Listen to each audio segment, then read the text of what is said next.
시청자 여러분 안녕하십니까? 1월 24일 금요일 JCN 모닝뉴스 시작합니다.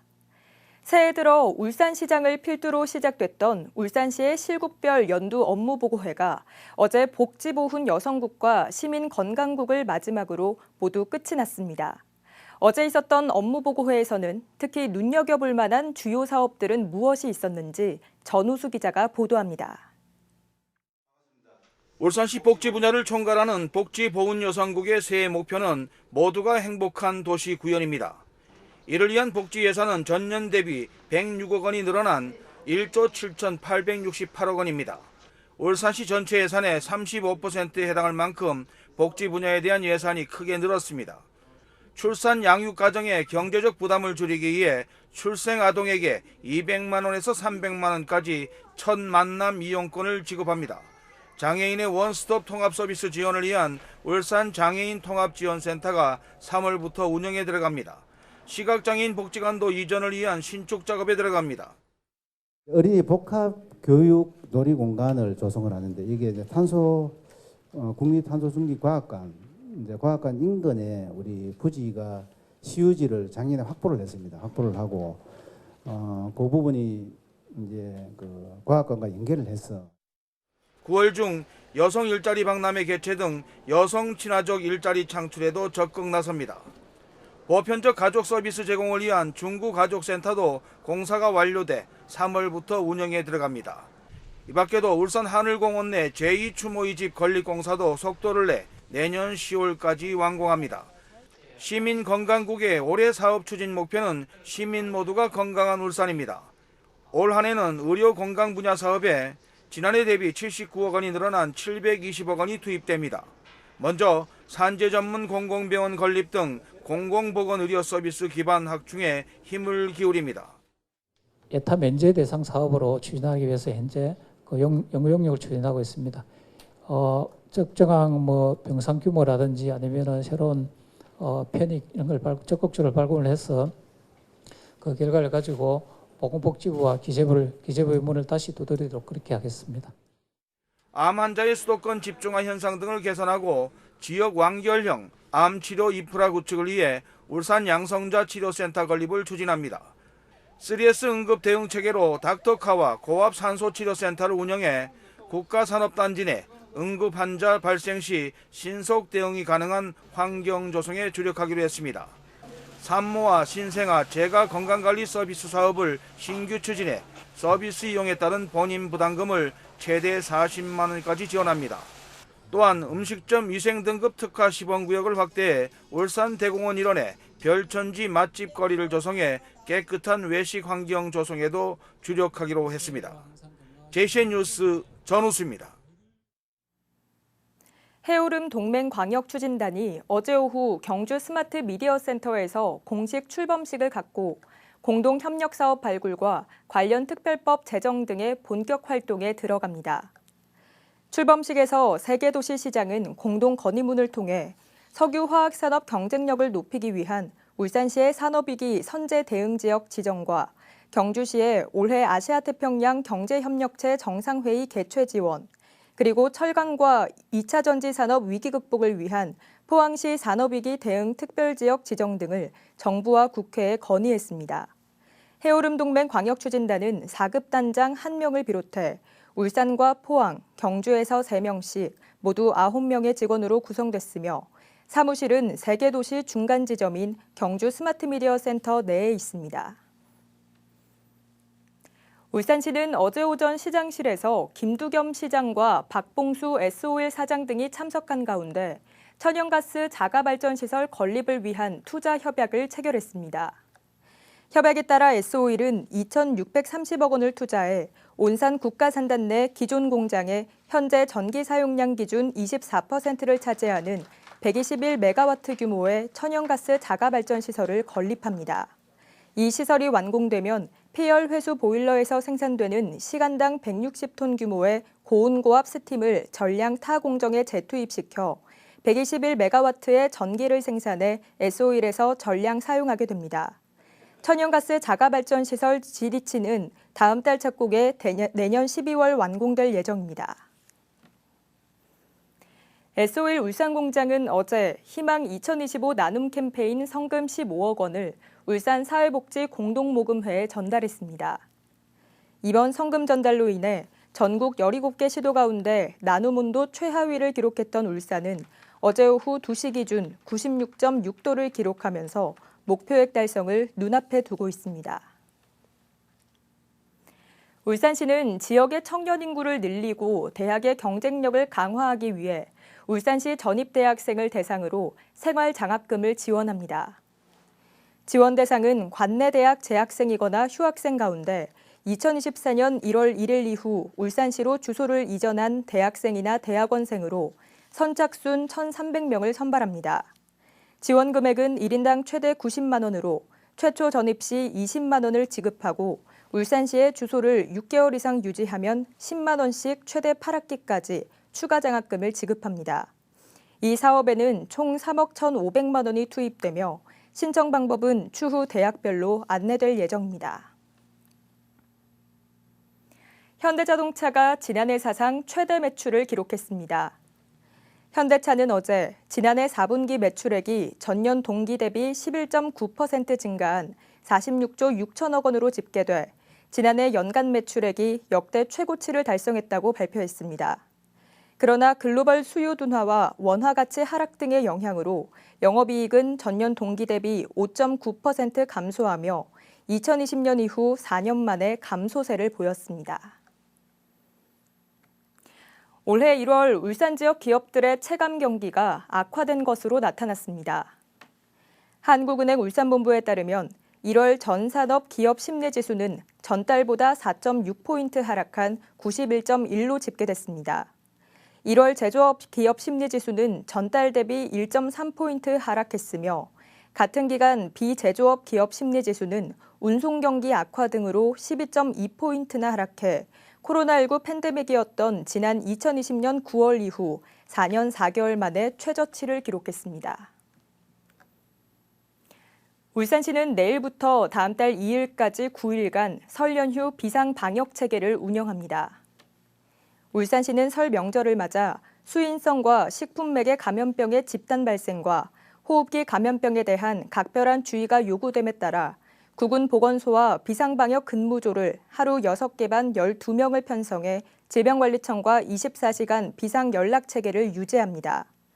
또 코로나19 등 호흡기 감염병 유행에 대비해 지난 22일부터 협력병원 8곳의 운영에 들어간 데 이어 어제부터는 발열진료실을 기존 한 곳에서 3곳으로 확대 운영하는 등 전국적으로 유행 중인 호흡기 감염병 예방과 전파 방지를 위해 총력을 기울이기로 했습니다. 김종은 동구청장은 어제 동구청 프레스센터에서 기자회견을 열고 설 명절 기간 동안 울산대교 통행료를 무료화할 것을 촉구했습니다. 김 구청장은 울산 하버브리지가 10년째 울산대교를 운영하면서도 꾸준히 제기된 통행료 인하 요구뿐만 아니라 명절 연휴 무료화 운영마저 외면하고 있다며 이제는 지역사회에 대한 책임감을 가지고 주민과 상생하는 자세를 보여줘야 할 때라고 강조했습니다. 울산의 전통시장들이 설 명절을 앞두고 대목장을 보러 나온 시민들로 크게 붐비고 있습니다. 특히 닷새 동안 이어지는 온누리 상품권 환급 행사까지 시작되면서 시장은 더욱 활기를 띠고 있습니다. 라경훈 기자가 보도합니다. 설 명절을 앞둔 울산의 한 전통시장. 차례상 준비에 나선 손님들로 시장 곳곳이 북적입니다. 이번에 제사용품 사러 왔습니다. 인심도 좋고 가격도 저렴해서 그래 시장 찾습니다. 대목장을 맞아 전통시장을 찾는 시민들이 몰리는 데는 차례상 비용이 대형마트보다 더 저렴하기 때문입니다. 올해 울산의 상차림 비용은 전통시장이 대형마트보다 약 16% 저렴한 것으로 나타났습니다. 여기에 오는 27일까지 이어지는 온누리 상품권 환급 행사도 시장에 활기를 더하고 있습니다. 명절 대목마다 손님 시장 많이 와요. 행사 언제요? 계속 물어요. 행사 한 2주 정도 하면 좋겠어요.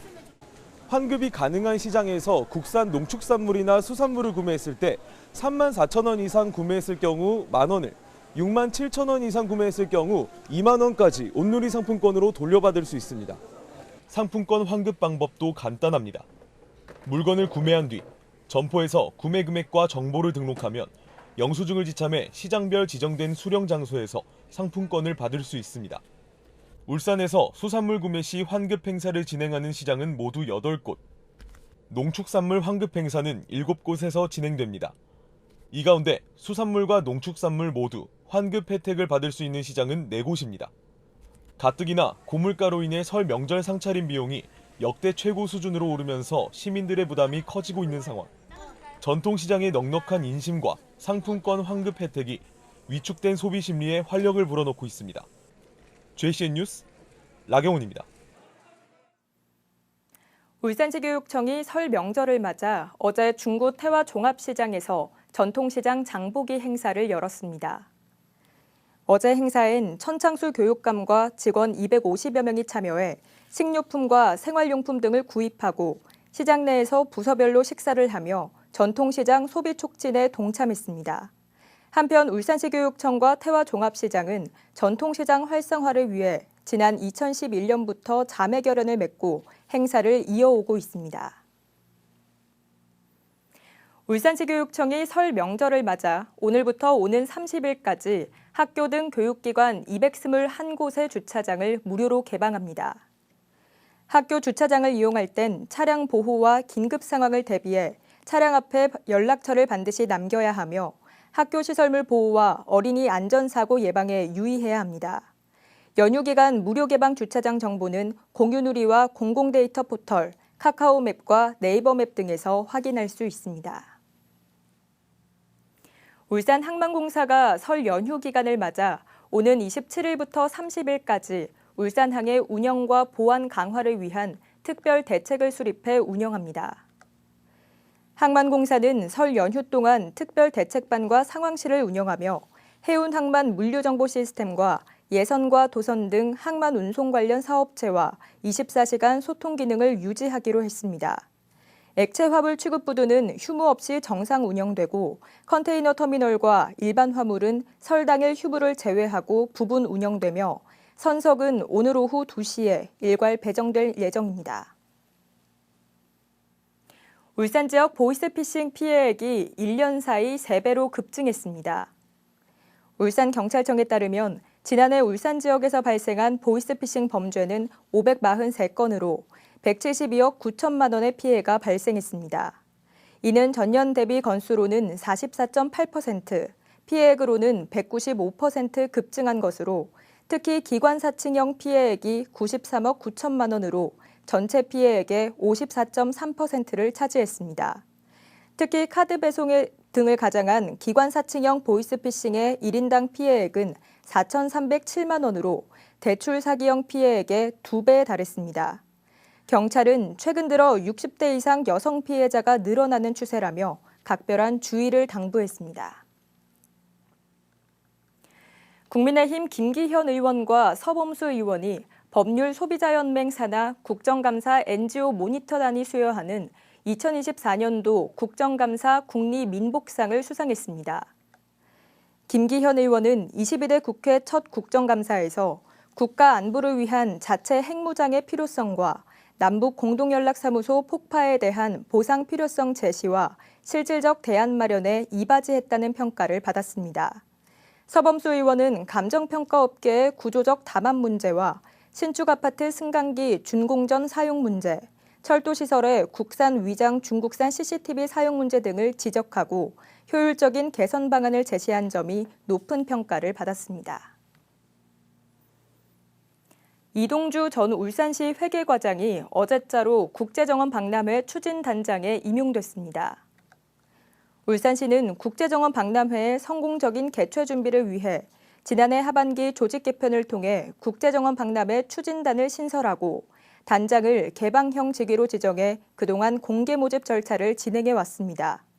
신임 이동주 국제정원 박람회 추진단장은 울산시 회계과장과 용연 수질개선 사업소장, 울산시 남구 안전도시 국장 등을 역임했습니다.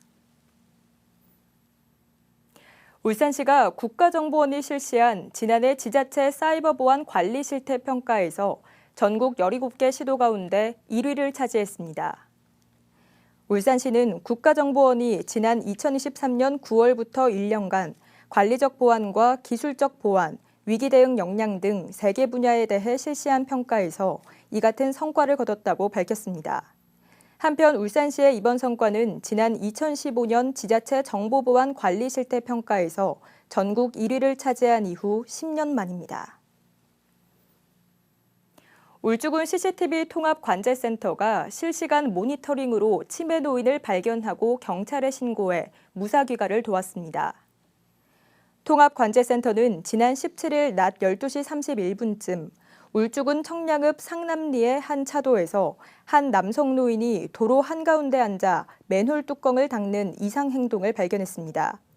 모니터링 요원은 해당 노인을 치매 노인으로 의심해 즉시 112 상황실에 현장 상황과 위치 등을 신고했고 신고를 받은 경찰이 현장에 출동해 노인을 보호자에게 인계했습니다.